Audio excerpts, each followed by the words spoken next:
তো ভিউয়ার্স, আপনারা তো অনেকেই নগদ অ্যাকাউন্ট ব্যবহার করে থাকেন। আর বর্তমান সময়ে আপনারা ফেসবুকে প্রবেশ করলে লক্ষ্য করবেন অনেকে কিন্তু পোস্ট করছে যে নগদ অ্যাকাউন্ট নাকি বন্ধ হয়ে যাবে। এই ক্ষেত্রে আপনাদের বলা হচ্ছে নগদ অ্যাকাউন্ট থেকে টাকাটা উত্তোলন করার জন্য।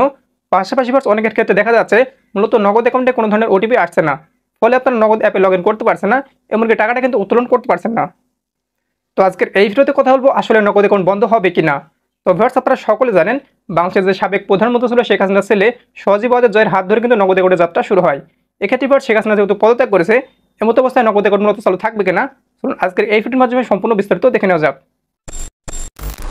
তো ভিউয়ার্স, আপনারা সকলে জানেন নগদ কিন্তু বাংলাদেশের অন্যতম দুইটা শীর্ষ মোবাইল ব্যাংকিং প্রতিষ্ঠানগুলোর মধ্যে একটি। তো নগদ অ্যাকাউন্ট বন্ধ হবে কিনা এটা জানানোর জন্য আমি এখান থেকে উইকিপিডিয়াতে চলে এসেছি। এমনকি দেখতে পাচ্ছেন নগদ সম্পর্কে এখান থেকে বিস্তারিত দেওয়া রয়েছে। তো এখান থেকে যে লেখাগুলো দেওয়া রয়েছে পাশাপাশি ফরমেশনে ক্লিক করে দিলে আরও এখান থেকে লেখা দেওয়া রয়েছে। তো যেহেতু এখান থেকে ইংলিশ দেওয়া রয়েছে, আমি এখান থেকে কপি করে নিয়ে বাংলাতে আসলে কি বোঝাচ্ছে আমি আপনাদের দেখাচ্ছি। সাবস্ক্রাইব করুন আমাদের চ্যানেলটি, পাশের বেল আইকনটির উপর ক্লিক করে অল সিলেক্ট করে দিন পরবর্তী ভিডিওর নোটিফিকেশন সবার আগে পাওয়ার জন্য।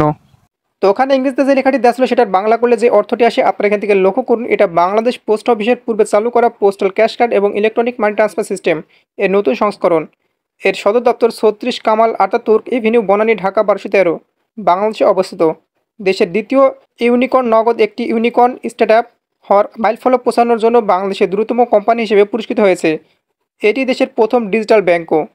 তাছাড়া ভিউয়ার্স, আরও একটি যে লেখাটি দেওয়া ছিল সেটার মানে করে যেটা আসে আপনারা এখান থেকে একটু লক্ষ্য করুন। আমি একটু নিচের দিকে যাই, তাহলে দেখতে পাচ্ছেন এই আর্থিক পরিষেবাটি বাংলাদেশ ডাক আইন সংশোধনী ২০১০ ধারা এর অধীনে নিয়ন্ত্রিত হয়। একটি অন্যান্য আইন যা বিশেষ করে বাংলাদেশ সরকার কর্তৃক বাংলাদেশ পোস্ট অফিসের জন্য সংগ্রহ করা হয়েছে। ডিজিটাল আর্থিক পরিষেবাটি ১১ নভেম্বর ২০১৮ তারিখে বাংলাদেশ পোস্ট অফিস দ্বারা চালু করা হয়েছিল। এটি ২৬ মার্চ ২০১৯ দেশের ৪৮তম স্বাধীনতা দিবস উদযাপন করে কার্যক্রম শুরু করে। নগদ, cash in, cash out, send money, ৫০% bonus এবং মোবাইল রিচার্জের মতো চাহিদাপূর্ণ সেবাগুলির সাথে যাত্রা শুরু করেছিল। বিল পেমেন্ট এবং ই কমার্স পেমেন্ট গেটের মতো আরও জনপ্রিয় সেবা এখন উপলব্ধ। প্রথম থেকে গ্রাহক এবং অংশীদারের জন্য নগদ এর নিজস্ব মোবাইল অ্যাপও রয়েছে। তাছাড়া ভিউয়ার্স, এইখান থেকে আরও অন্যান্য লেখাগুলো দেওয়া রয়েছে যেগুলো আপনারা পড়লে বুঝতে পারবেন এটা কোনো ব্যক্তি মালিকানাধীন নয়। এটা মূলত ডাক বিভাগের মাধ্যমে নিয়ন্ত্রিত হয়ে থাকে, ফলে বুঝতে পারছেন নগদ অ্যাকাউন্ট বন্ধ হচ্ছে না। তাছাড়া ভিউয়ার্স, আপনারা লক্ষ্য করুন বাংলাদেশের সবচেয়ে বিশ্বস্ত টিভি চ্যানেল যমুনা টেলিভিশন তাদের ফেসবুক পেজে কিন্তু আমি রয়েছি।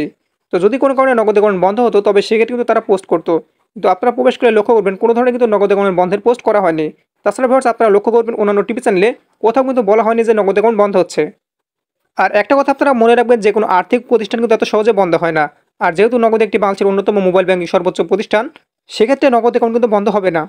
আর বর্তমানে যারা ফেসবুক সহ বিভিন্ন জায়গায় পোস্ট করছে যে নগদ অ্যাকাউন্ট বন্ধ হয়ে যাবে, তারা কিন্তু কোনো ধরনের প্রমাণপত্র ছাড়া তারা পোস্ট করে যাচ্ছে, তো এগুলো মূলত গুজব ছড়াচ্ছে তারা। তো আশা করি আপনারা বুঝতে পেরেছেন।